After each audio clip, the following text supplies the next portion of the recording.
Hello and welcome to the Caring View, the online social care chat show on YouTube and all your favorite podcasting sites. Before we get started, if you're watching on YouTube, don't forget to hit that subscribe button, tap that bell so you never miss an episode. Follow us on our podcasts and follow us on our social medias as well. You can find us on LinkedIn, Twitter, Facebook, YouTube. All of the links are in our description to this video and podcast. The views we express tonight are of our own and nobody else's. Good evening, Mark. How are you? I am sorry for bailing last week. I apologize for not being here. No, that's okay. I was about to say that it feels like it was ages ago we did a show, and I think that's because you obviously weren't here last week. But yeah, you missed one. We did one on wellness and well-being, and it was actually a really good show just to get some good tips. I know that I left thinking actually I need to do more in my team and bits and pieces, and there were some really useful tools that Mishka and Sophie shared. So yeah, it was a really good show. But yeah, obviously sad not to have you here. How are you this week? I'm not going to lie. I have got a candle going in my lounge at the moment, which says it's hot cross bun, but it smells like gingerbread. I've got my heating on, my blankets are out, and I'm one Bailey's away from putting up my Christmas tree. I mean, it is cold. It is horrible up here, and that is it. I'm almost ready for hibernation. I know we're not even in July yet, so there's going to be people cursing me on this, going, "No, there's too long to go." If you know me, my decorations go up November 1st for Christmas, so I'm almost there. And today has just been awful up in Lancashire. Awful. Other than that, I'm quite good. How are you? Yeah, no, not too bad. The weather here is completely opposite. I don't know what the temperature is now, but it's still blue skies out there. The trees aren't moving. It's been a really hot day to the point where I got sunburnt watching the kids do their sports days. So yeah, complete opposite. Oh, well, it was good for the kids then. Yeah, by their red faces where they've been in the sun all day. Oh, so social care news. We've got two big bombshells going on at the moment. So we've got CareTech. They are I say they are buying themselves. I say it like this because it's the founders, a consortium of people led by the original founders that are buying them. So it's going to be going from a public entity company and it's going to become a private company once again. 870 million they are buying it for, nearly 100 million pounds profit each year. I mean, they're already under scrutiny for tax and profits. And if I'm right in remembering, Mark, there was also an incident of them squirreling away £2 million during the pandemic after they'd received the government grants for what all care homes were receiving. So it's just a little fish to me, I think. What do you reckon? Yeah, I saw this. It popped up on Twitter. I think it's because obviously I follow them on Twitter, and they're obviously resharing anybody that kind of mentioned it, and obviously a lot of social care kind of media were doing the rounds with it this morning. But yeah, unbelievable amount of profit.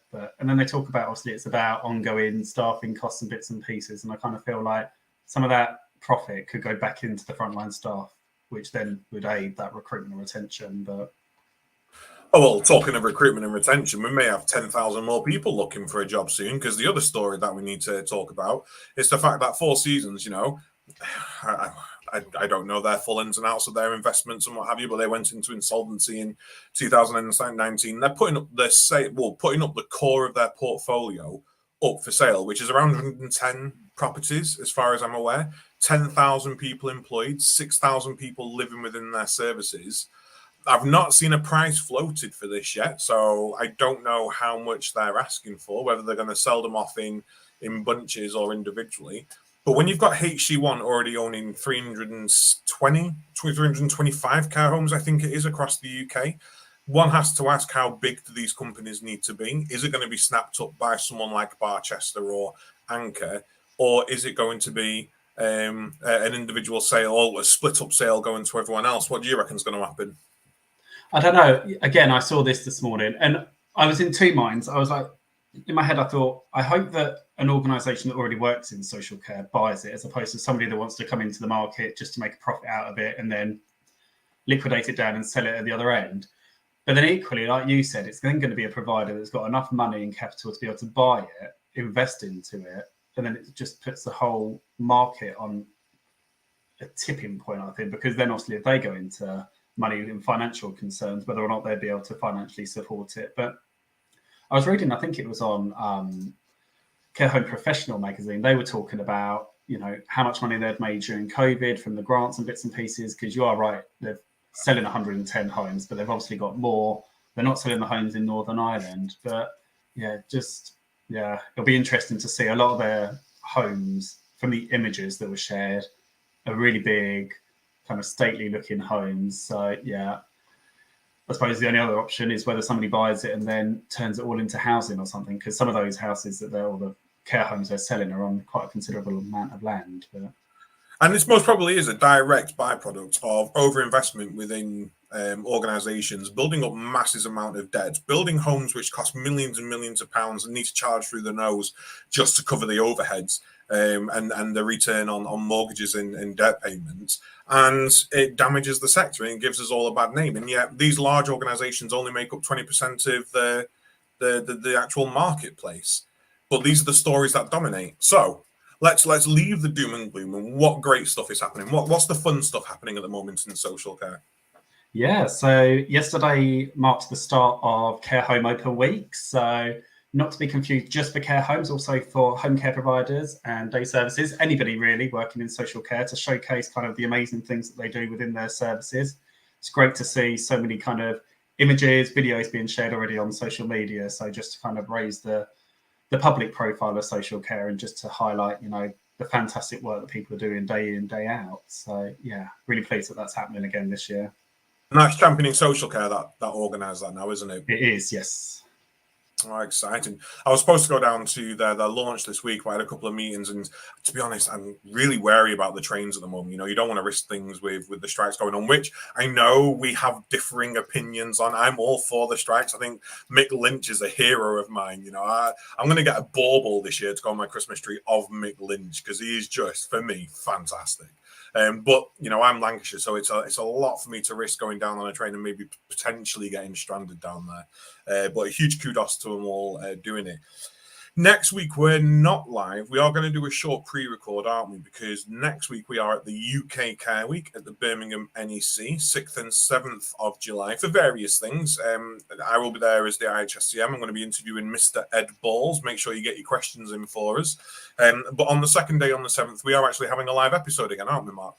Yes, we are. Yeah, so I'm really looking forward to this. So I believe, correct me if I'm wrong, it'll be day 2, so the 7th of July at 2 o'clock in the Keynote Theatre. So yeah, I'm really looking forward to connecting, being back in live again, seeing you in person again, because I think quite often people forget that actually me and you don't live anywhere near each other.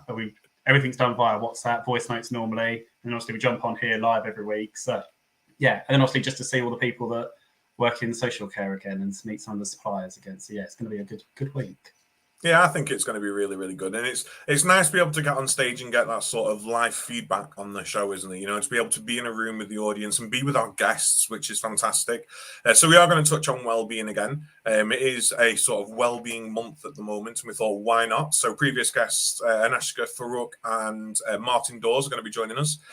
So if you are coming to UK Care Week, come and find us on the keynote stage the 7th at 2 p.m. If you're not coming to UK Care Week, go and get your tickets now, because you want to come and see us on the 7th at the keynote stage at 2 o'clock. And I think that's really about it, is it? Unless you've got a curveball.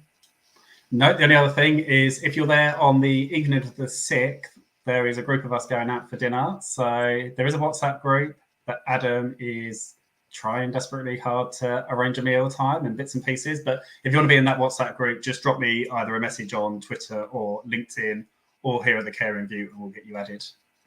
And I am promising I am going to be sensible that night, because I have to be up, ready, bright-eyed, bushy-tailed, and I am not having a hangover, having to deal with Ed Balls live on stage. So I'm going to be well-behaved, tucked up in bed by 10 o'clock that night. But yes, we are going to go out for a few drinky poos and hopefully something to eat. Right, without further ado, we are going to bring in our guest who is joining us tonight, which is Tracey McGee, and we're going to be talking around accessible information and the accessible information standards. No, it's not boring. It is really interesting and something we all need to know. I mentioned it to my partner. He was like, "Oh, what are you doing on your show tonight?" I said, accessible information. And he went, "That sounds fun." When actually, It really is. The understanding of the requirements for people to have access to their information, how easy it is for people to see their information, to access websites, etc. Honestly, once you get into it and you understand the independence it provides people, it's an absolutely wonderful topic. So really excited to discuss this, and we are going to bring in Tracey. Hello. Good evening, Tracey. How are you? I'm very well. How are you both? Yes, we're good. Thank you very much. Thank you very much for joining us. So, Tracey, did you want to introduce yourself, where you work for, a bit of background about you? Yeah, just a quick background about me. So my name is Tracey McGee. I'm the Director of Quality Care Consultant Services Limited. So I work as an independent consultant in health and social care / advisor, because sometimes CQC inspectors don't like to hear you say that you're a consultant. So I / advise. So yeah, just a little bit about me. I'm on about my 4th career now. I started initially as a receptionist a long time ago in various different services. And it wasn't until I moved into the acute sector as a receptionist, that's where I got my passion really for making a difference and going up and above. So I worked in the emergency assessment unit, and I worked there for about 4 years. And understood admission processes, GP referrals, ambulance waits, and all of that challenges, behind what goes on behind the scenes. And that gave me the passion to kind of move into a different part of the service. So I chose to work within the occupational therapy sector. I then moved into that sector and worked there for about 6 years. So, that gave me experience around high-level assessments, cognitive functional discharge pathways. Moved into social services, so I could then start joining up those pathways as an assessor, service manager, county manager. Went into the private sector for a short time and then popped right out just for a short time. And then I became a consultant. So I've got all of that skills and knowledge really over the last 18 years, starting right at the bottom, working my way up. Did 2 degrees, a foundation degree and an honours degree. So I'm 2 years into my business now, and find it very, very rewarding, challenging, but very, very rewarding, because everybody that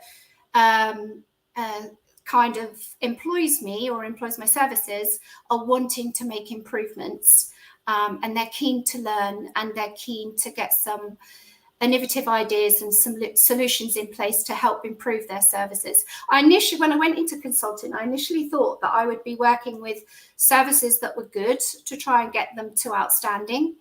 But the reality is that I'm working mostly with services that are inadequate or requires improvements to try and get them into good and maintain good practices and embed new systems and processes, which I thought was quite a turnaround really as to how I thought the consultancy would work. But yeah, I'm really enjoying it. So that's a little bit about me.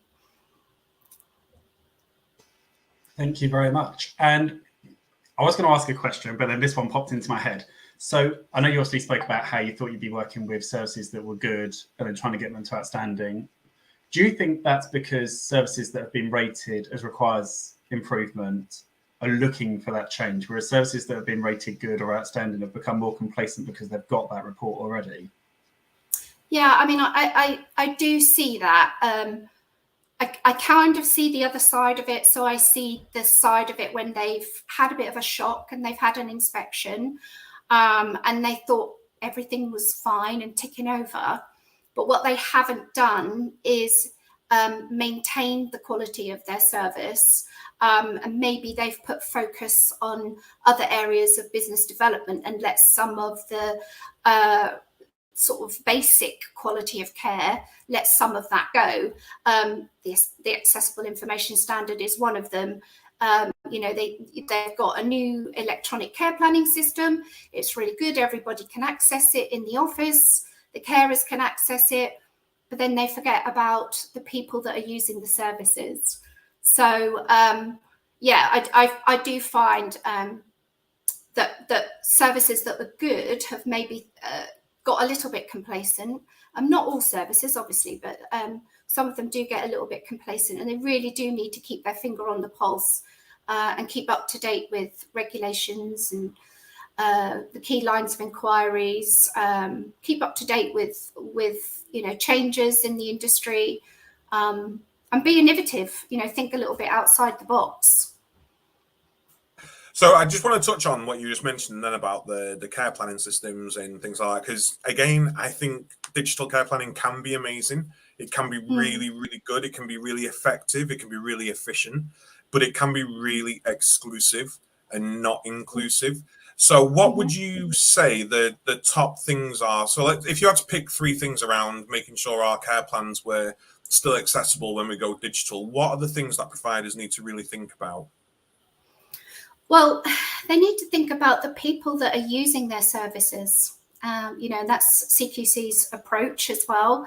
They really want to gather intelligence from people that are using the services. So think about how you would feel in 20, 30 years time, having people know information about you, have reading documents, looking at tablets, that you've got no idea on what's written down. You've got maybe a basic idea if you've been able to understand them or hear them at the assessment. But if you've got no access to your care plans, how can you look at it and think to yourself, well, actually, that's not quite what I said. And actually, no, you've got that wrong. And I would prefer actually if they did it in this way. So how can you expect customers to have a really good experience, really, whether it's be in residential homes or domiciliary care or supported living? How can they have a really good experience if they're not really involved in their own care planning? So, like I agree with you, electronic care planning has its place. Paper care planning can often be a little bit less responsive and very laboursome. But I think there's room for improvement in electronic care planning, to be honest.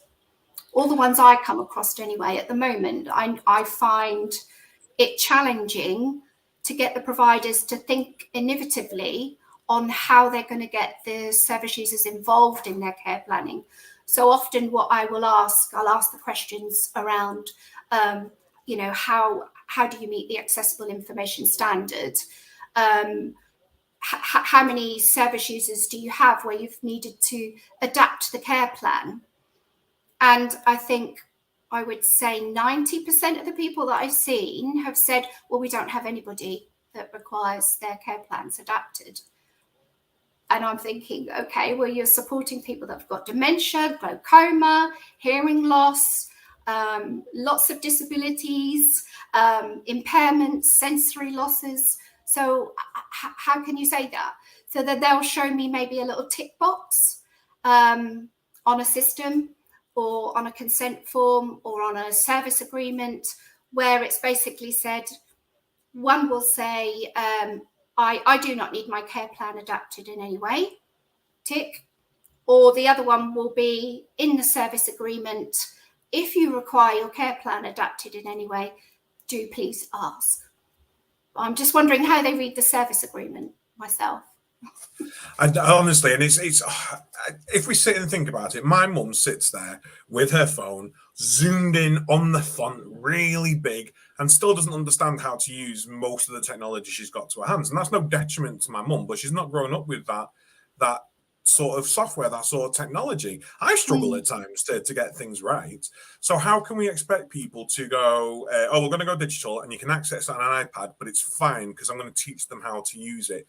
And we know full well they're not going to be able to go through it fluently.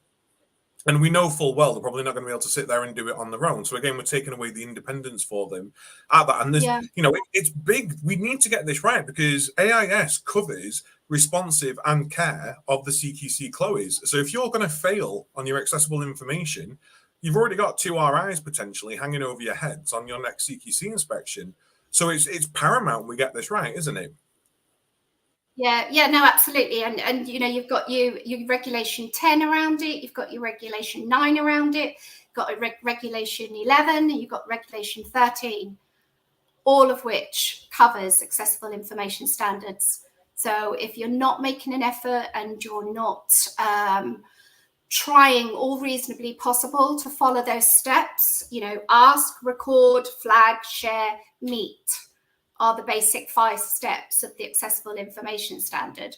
And if you can't evidence conversations around and all reasonable attempts to try and get communication to the client or the service user and from the client in to be part of their own care planning, if you're not making reasonable adjustments around that, then you're not really reaching the standard.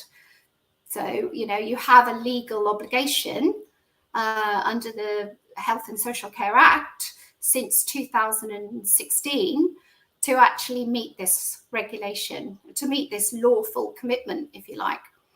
So, yeah, it's really, really important. And I find it quite challenging when I go into some services and, they've kind of heard about the accessible information standard, but, what I find challenging is a lack of knowledge and understanding around the standard, the skills and the confidence to know how to support, how to think outside the box, training of staff, upskilling of staff, prioritizing, care planning, and thinking that responsive care planning is in a digital format within the service. But you've got to think laterally about how that affects not only the residents or the service users, but also families.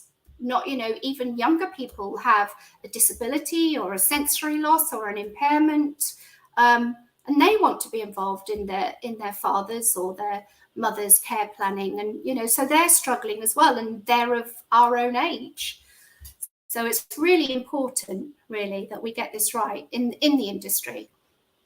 Now, Mark, I'm obviously predominantly I've been elderly care in the community and within the care home settings, but within learning disability settings, there are other things we need to think about around accessible information like easy read. So, what are your top tips from an LD perspective?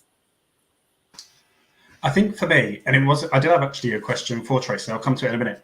I think for me, it is really getting to know the person and how they best interpret information. And yeah, you can have photo books, you can really kind of make care plans really person-centered. But the only problem is when you move electronic, it puts it all into one way and you lose that person sense. So I know in the past, I've supported people where their care plan has been entirely pictures with very little information written down. I've had some before that have been completely audio, so the person has spoken, we've recorded how they want their care to be delivered. And again, if you go onto an electronic care planning system, I've not seen one that is audio only for somebody. And that was kind of the question I had for Tracey, was around whether she'd seen a difference, and you might not have, depending on what kind of the services you've been in, but a difference between the elderly services and the LD services and how people are kind of putting that accessible information in, whether there is a difference or not. Yeah, no, I mean, I really don't think there is. I think I don't have a lot of intervention with learning disability services. Obviously, I work in services that have residents that have got learning disabilities. You've got staff that have got learning disabilities. They might be dyslexic. They might have visual stress. So those challenges kind of go across the board. They're not just about the electronic care planning for the residents, but you've got staff that are trying to operate handsets where maybe, they're a little bit dyslexic or they need a yellow screen. So if they're not being able to record effective interventions, then that impacts on the communication to the team and the quality of care of that service user. So it's a big, really Pandora box when you think about it. But I think in terms of services that I visit that have electronic care planning systems, I see generally a disengagement from the residents in their own care planning. They don't really know what the care plan says. And the only way that they know whether they're getting care and support which reaches their choices and preferences from some of the services that I've been into would be reflected in the care and support that they're getting. So that's when you get your dissatisfaction, where you get your disengagement, where you get your frustrated behaviours, where you get your grumbles, if you like, and then obviously leading on to complaints. And sometimes that can really stem just from basic assessment stage, just not gathering the information from the client in the way that you really needed to, because you didn't understand his or her communication needs. And the service user not having so much to do with their electronic care planning anymore. So yeah, it is challenging. It's challenging. I think it's a real shame that there's been that disconnect. And I go back to learning disabilities, and I remember one service, we didn't have the care notes, sorry. The person that we were supporting used to write their care notes in whatever format they wanted. And it might be that afterwards the staff member would come away and would make some notes as to, if it was illegible or anything, just to make it legible, or to summarize what it meant, or it might be audio only. But there definitely wouldn't be any of that. And one question I had was around care planning, because I know obviously you've been supporting providers with their new I and we statements, is how can care providers ensure that residents' care plans are more accessible, especially if they're on, we're touching and talking about electronic systems. How can they support people? Well, I think you've got to be innovative, really, and think a little bit outside the box. So what would be a problem, for example, of having the all singing and all dancing electronic care planning system? But what would be the problem with having a small little all about me booklet or all about me folder in the residents' rooms or in the residents' homes, which is really just a little quick snapshot. This is who I am. This is how long I've lived here. This is what I like to do. This is how I like to eat my food. This is the type of food I like. This is my morning routine, my evening routine. This is the way that I want to live my life. What would be wrong with having something like that? You wouldn't need it across every service user or every home, or in dom care, in every home care package that it would be person-centered. So there's your responsive person-centered care planning. Think outside the box, be innovative, use the person in their own all about me kind of booklet. I mean, you can call it what you want. Ask them if they would mind you taking photographs, get consent to take photographs, and have pictures of how them and how they want their support, and maybe share some pictures of them in their previous careers, driving buses and things like that.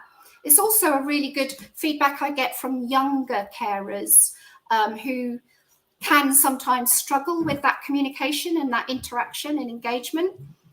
They often find that the electronic care plannings are quite structured. You've got all of the risk assessments around them. They've got to stay focused on, the moving and handling risk assessment, positive risk assessments, everything that's in place. And they forget that actually, they need to communicate and interact with the person, and they sometimes struggle with knowing what to talk about. Whereas if you've got these sort of mini care plans or something in the room that's all about me, just a quick reference, even if it's the same conversation you have every day, because that's appropriate to do so, they've got something to talk to each resident or each person within their own home about.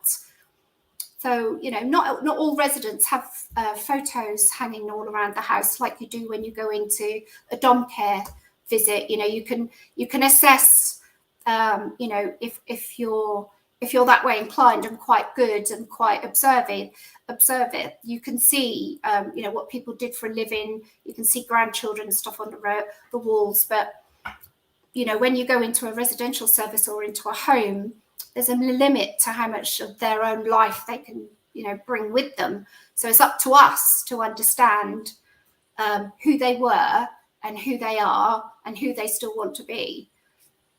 Yeah. If you are watching this on video and not listening on podcast, I'm going to apologise because for some reason my light is disappearing. I think I threatened with Christmas and Lancashire's just gone, I'll tell you what, no more light.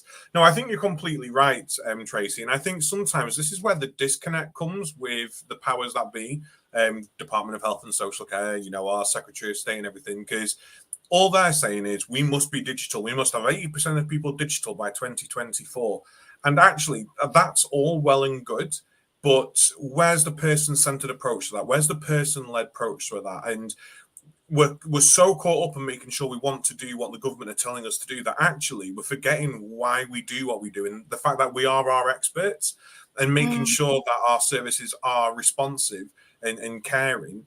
But now there's this fear that ours are perfect and it's brilliant, but how are the hospital's going to be able to pick it up because it's not digital and it's not in the system? And actually, most hospital systems don't talk to each other anyway.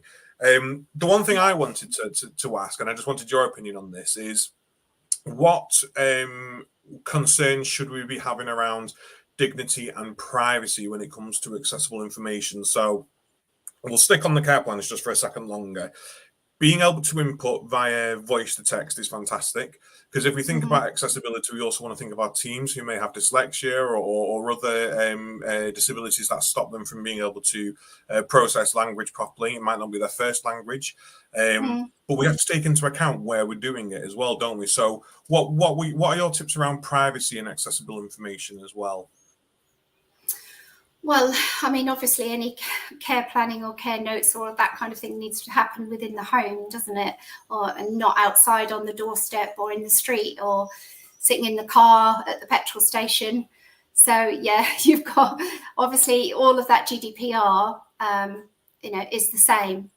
Is the same even when you're talking about accessible information. So yeah, I think that's my response to that. And if you are going to be sat at a petrol station, of your question. And if you are going to be sat at a petrol station, my commiserations at the cost of fuel at this moment in time, because I've gone out for dinners which are cheaper than filling up my car at this moment. So yeah, not great at all. Yeah. So innovations. I know we've spoken about some innovations. Let's move away from care planning now. And what other aspects of information do we need to consider to make as accessible as possible? So I know we focus quite a bit on our record keeping within digital care plans and analog care plans, but those aside, what other things do we need to be thinking about? Is this accessible to the people I'm supporting? Well, definitely your policies and your procedures. So that's obviously your Regulation 13 in terms of complaints and how people can understand who they can contact if they feel unsafe. So a lot of providers will put in home care, they will have copies of their complaints policy and of their whistleblowing policies and their safeguarding policies. But is that accessible to that person? So when you think about your policies, and I know you can get quite a lot of online copies through certain providers, but I have supported providers to actually bespoke their policies. So a complaints policy could be an easy read version. The other thing that you could do around it is use images and photos of your own team. So you don't always have to go onto stock photos on Google Images search, to which obviously you've got to be very careful on copyright on some of them. But why not have, pictures of your own team in there?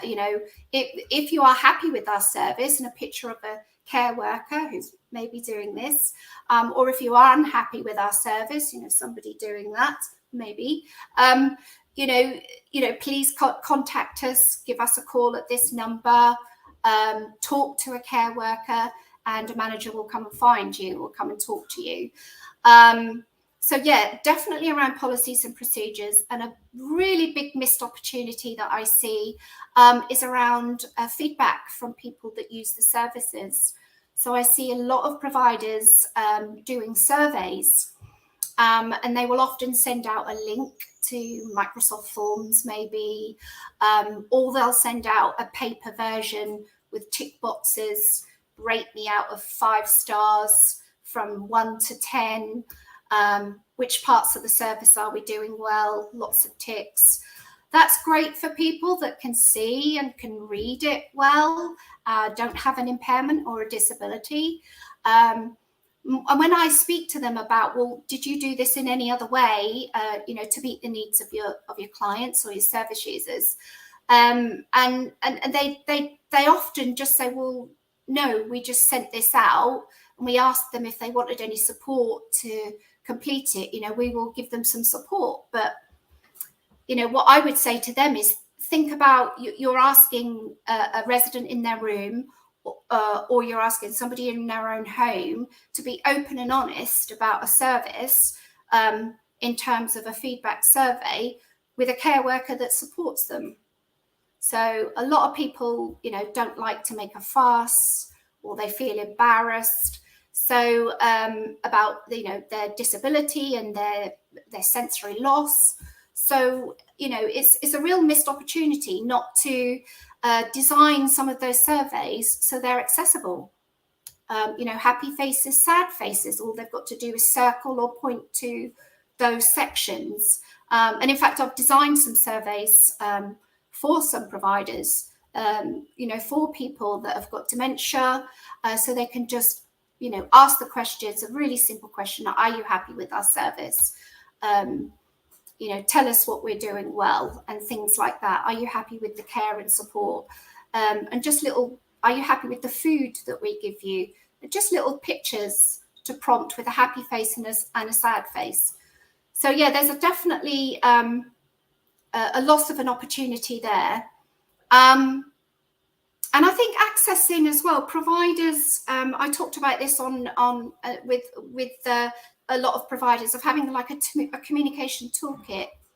So, look in your local area, look at volunteer services, look at early help teams, look at living well teams, look at your social care teams and your community team services, and find people that would you'd be able to commission some support, so translation services, and produce a little just a toolkit. So when CQC come, or when you have quality monitoring officers come, and you genuinely don't have anybody in your service, if you genuinely don't have anybody in your service that you need to adapt communication to, you could say to them, well, look, I don't, but I've got a translation service here that I can commission. I've got a British Sign Language service that I can commission here. I've found my local Braille service here. So just have like a toolkit ready. And if you do have a very challenging person who presents with very challenging communication needs, somebody that's maybe blind and deaf, they've got that dual sensory loss, don't be afraid to pick up the phone to your local authority and your commissioners, your CCG, and say, could you help us? We really want to make sure that our care planning is person-centered for this client, and we need some help and support around it. So there's lots they can do. Thank you very much. Sorry, I knew I'd seen a toolkit somewhere, and I was just trying to find it in the background to share the link, but I can't find it, but I will dig it out and find that. Well, I talk about the toolkit in some of the care plan training, or the person-centered care plan training that I do. And I just brought up a very simple visual of a mechanic's toolbox. And then on top of it, I just laid your local speech and language teams, your local British Sign Language. And the other thing that providers can do as well, which is innovative, is to have an accessible information standard champion. Have a champion within your service where your other colleagues can go to for help and advice or support, or somebody there whose role is just keep digging and looking for, really innovative ways of getting communication from and communication to your residents in an accessible form.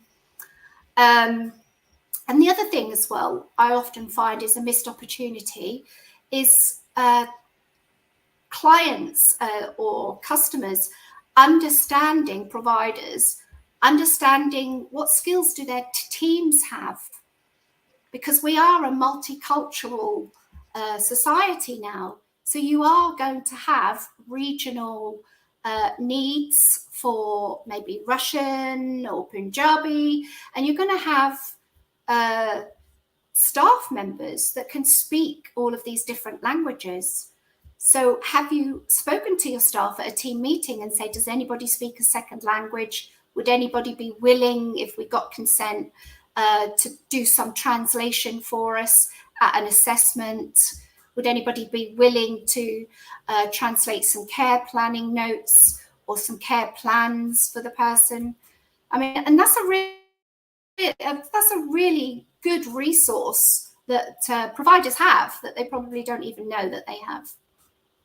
And that's, a sign of good leadership, isn't it? Is figuring out the strengths of your team and where those strengths lie, and actually going, these are going to fit in perfectly here. This is going to fit in perfectly there. Just going back to what you were saying before about making sure that we share it in effective manners, there's also something to consider around the information we have on our website. So making sure that the information on our website is accessible, because a JPEG image, if we put up an image with loads of information on, won't be accessible for text-to-speech functions on websites either. So it's about making sure that that sort of digital information we share is accessible to the programs and functions of websites. Sorry, Mark, I saw you coming in for a question and I overspoke. No, not at all. So I was looking prior to the show. So the Disability Act says that organisations should only make oral or written communications accessible when customers with impairments request them. And obviously, we've spoken about some bits and pieces that providers can do, looking at policies and procedures and bits and pieces. Now, I was quite shocked by this. I thought that, definitely in social care, there should be more emphasis on making sure that we have that information readily available. So are there any top tips that you can share with providers that might be watching on how they can get accessibility confident and ready, whether that's having a few of their glossy brochures in large print in storage or some in braille? Is there anything that you can share that are easy wins for providers right now? So I lost you for a few minutes then. I didn't hear a word Adam said. I did just hear that question. The link's dropping out. Yes, I mean, there are some great resources out there. Have a look at Health Watch. They've got some really good information and guidance. CQC have got some really good information and guidance around meeting the accessible information standards. NHS England have a lovely 80-page document that you can read that talks about the principles around care planning, commissioning services, person-centered care planning, having that FRIDA sort of human rights approach to care planning. Skills for Care have some really, really good resources on there as well. I'm not sure if you may need to be a member to download those. SKI have how to produce information in an accessible way, which is a lovely document, which is free, but you may need to just register on the SKI website. But yeah, so I would, and if you look at websites at the moment across the board, across different organisations, just not in health and social care, you will see now on CQC's website, they now have links to British Sign Language. Health Watch have links to easy read versions. A website that I went on randomly today gave me the option on the website to change the colour and to increase the print up to 300%. So really simple, quick wins like that, definitely on websites. In terms of service user guides, think a little bit outside the box. Be innovative. You've got the speaking a kind of technology that you can have on websites, so you could install that on your website.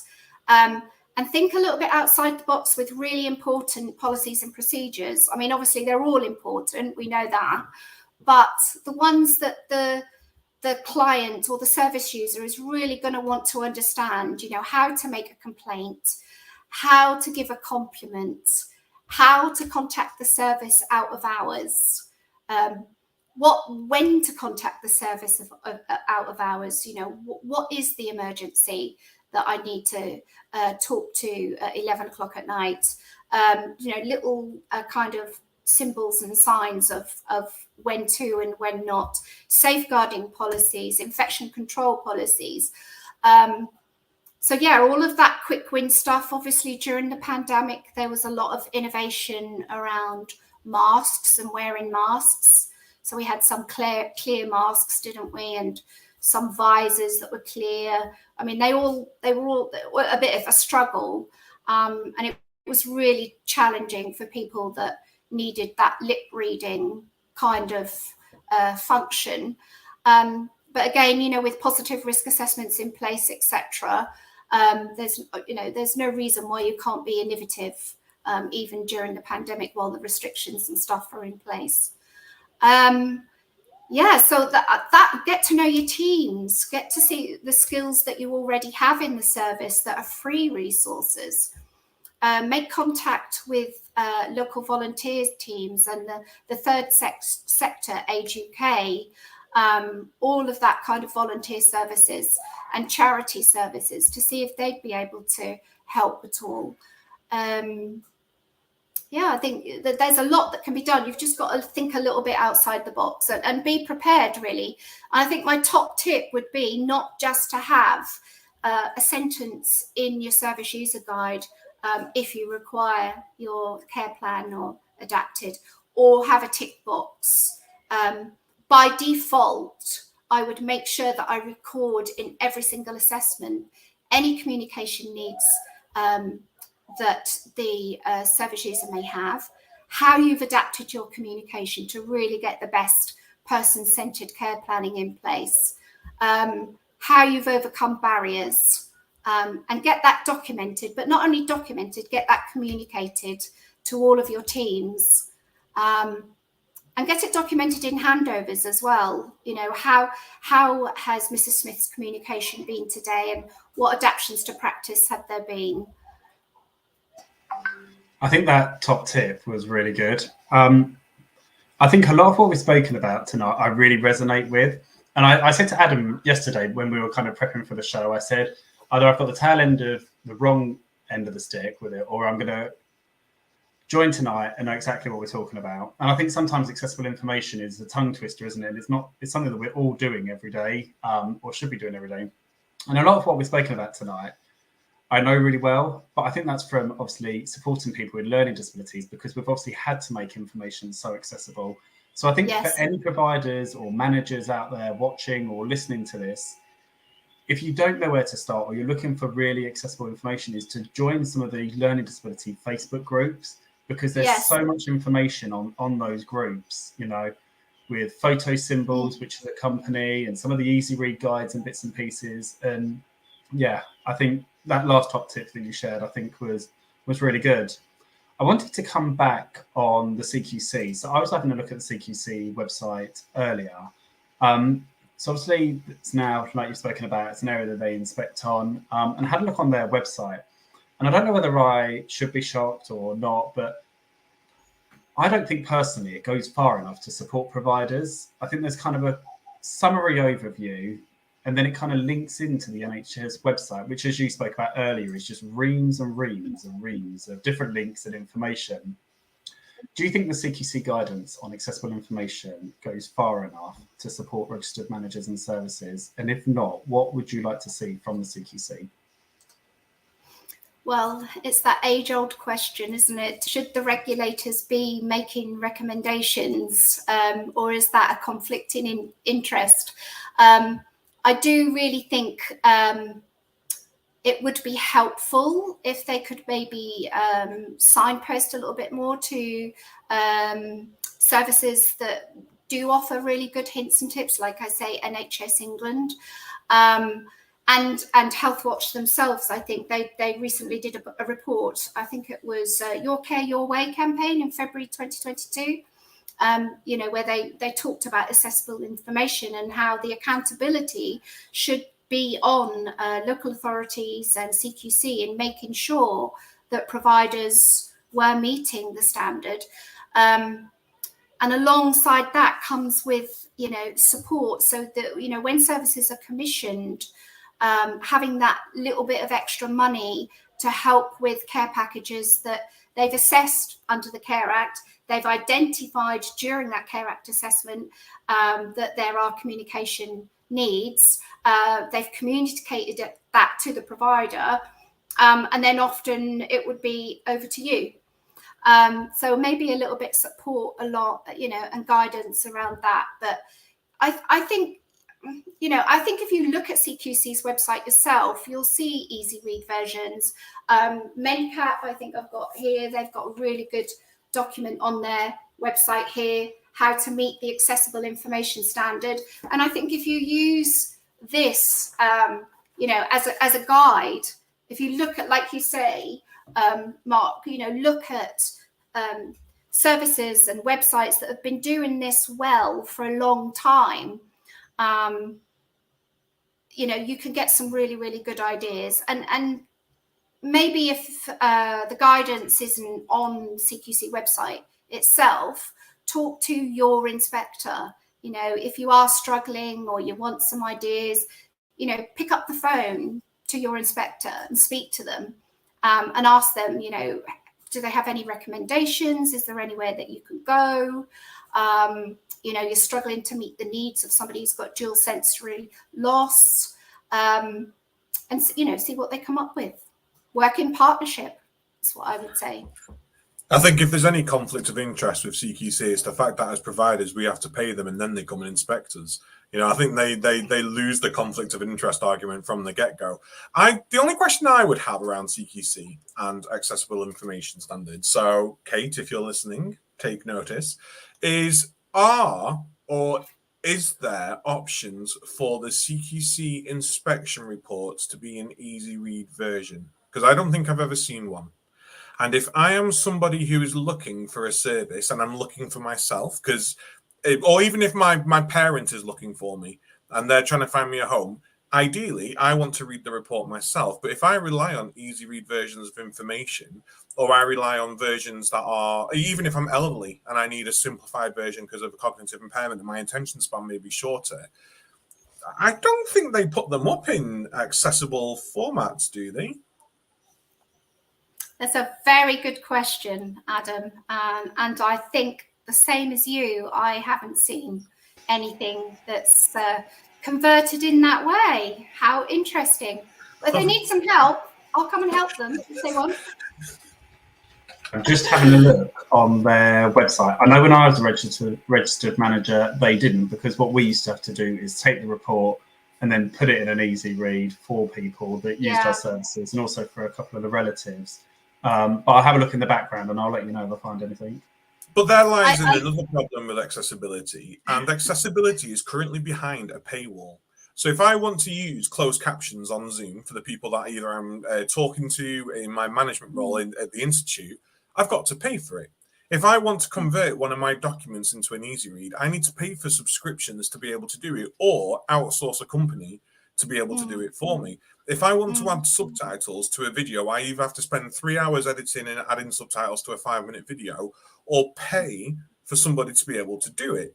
Now, surely, if we're wanting to be as accessible as possible, there needs to either be a sort of discount for social care providers to be able to access them to make sure their services are accessible, or we need to be making a move towards free accessibility for everybody. Because imagine going to a restaurant and going, yeah, of course you can come in with your wheelchair, but it's going to cost you £10 for me to put the ramp down. Yeah. We wouldn't do it. It's very true. It's discrimination, really, isn't it? But back on that CQC subject, I do remember seeing easy reads of explanations as to why services had been rated as inadequate and why therein requires improvements. I remember seeing it. I don't think it was a report. I think it was an explanation that said this service has been rated inadequate, or whatever it is. This means, you know, care and support or whatever. I do remember seeing something, but not like you say, details around the report. Yeah, so I'm just in the I'm just on the CQC website. They do have a lot of information that is easy read. I will give them that credit. So it looks like if it's They've a learning just done disability... their website, by the way, but the standard's been in place since 2016. And they've just updated their website. Yeah, I was going to say it does look all kind of new and sparkly. So it looks like if it's an elderly care home, there is no easy read report. But if it's a learning disability service, there is an easy read report. Right, that's probably where I've seen it then. Yeah. However, if you're a GP surgery, there isn't.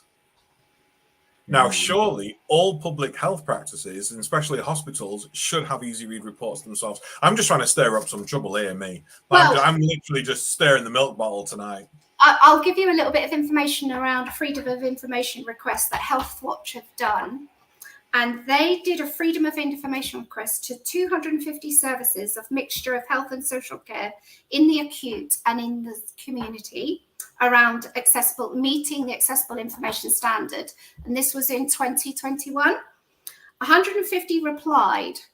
35% of the trusts admitted to being not fully compliant to the standard. Services admitted having a policy around the standard, but not following it. Barriers that were reported were lack of resources and lack of IT. 21% had carried out audits of meeting the standard. So only a few of them are auditing their own services. And 74% state that they always flag communication needs. So they identify it and flag it, but do they meet it? So that's quite interesting, I think. Yeah, there's a lot of work to be done. Yeah, there is a lot of work to be done. And, you hit the nail on the head there.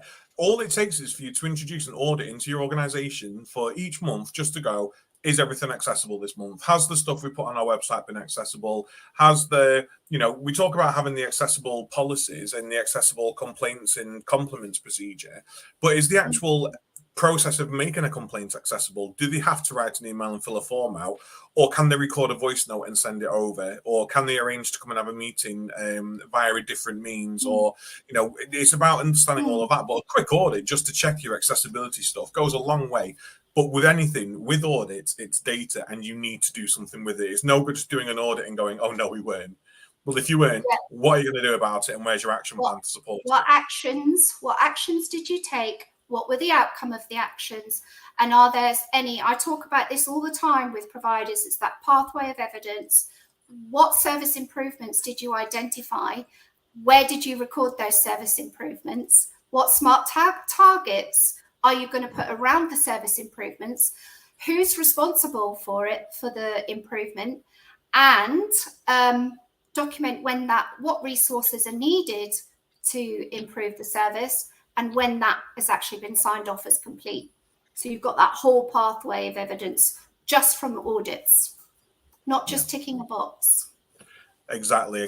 And Mark, I'm still not sold on this CQC thing because, I too have had a check of a couple of learning disability places, and I can't see an accessible thing for them all. So if those of you aren't aware, and sorry for plugging this, Mark, I am doing a new version of the People Plan, and one of the aspects of it is around policies, guidance, and regulation, and one is around access to care, which AIS should come under both. And if we're going to be talking about our regulators, then I can see a recommendation coming up that all reports are put into easy, accessible, readable, digestible formats.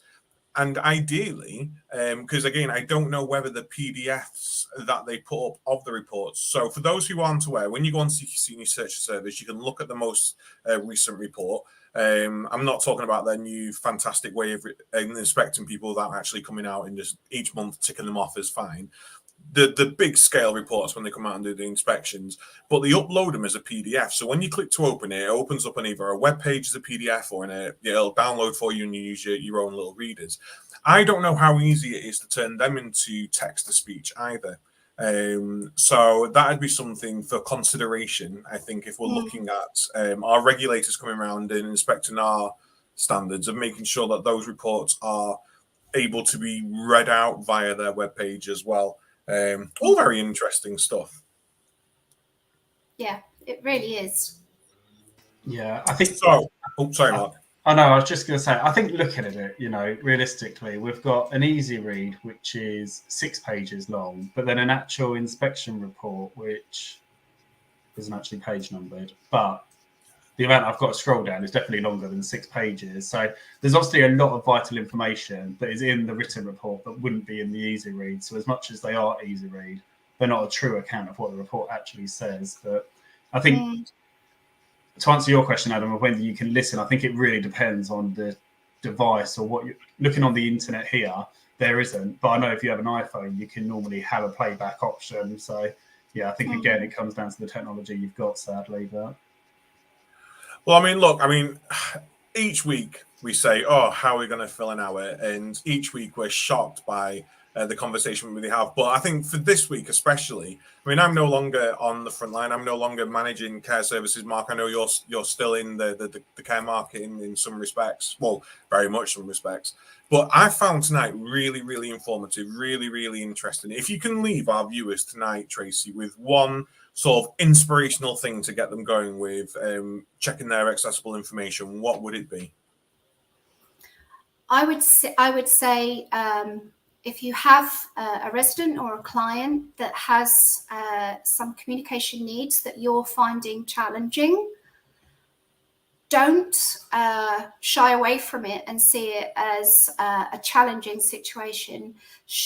Turn it around and use it as an opportunity to show other providers, to show your service users, to show CQC and local authorities what a great service you are and how you've thought outside the box and been innovative and done all you possibly can to help this person have information delivered to and received from them in an accessible way.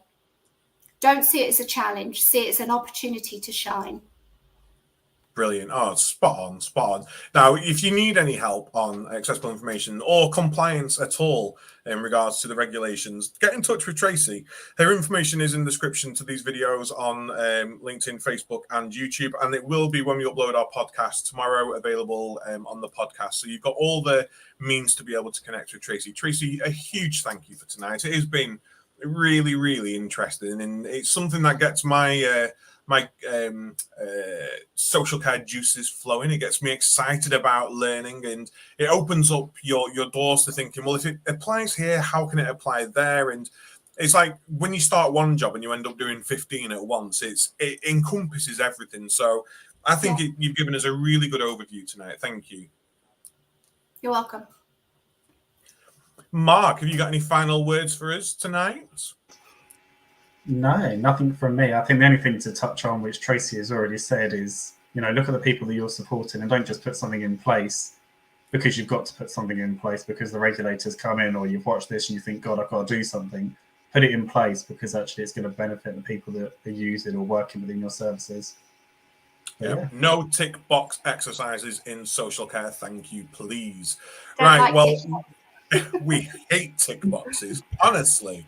Thank you for tonight, Tracey. Thank you, Mark, for being our co-host tonight. It's been an absolutely wonderful show. As we've said, we are not live next week, but we will be putting out a pre-recorded show. We have some big news for you all next week. And if you aren't coming to the UK Care Week, do make sure you go and grab your tickets. It is completely free. And come and see us there on the 7th on the keynote stage. And we will be back. Well, I won't be back live on the 12th. Presumably Mark will be here, hopefully, with us for a brand new show. So stay tuned and we will see you next week. Take care and good night. Good night, everyone.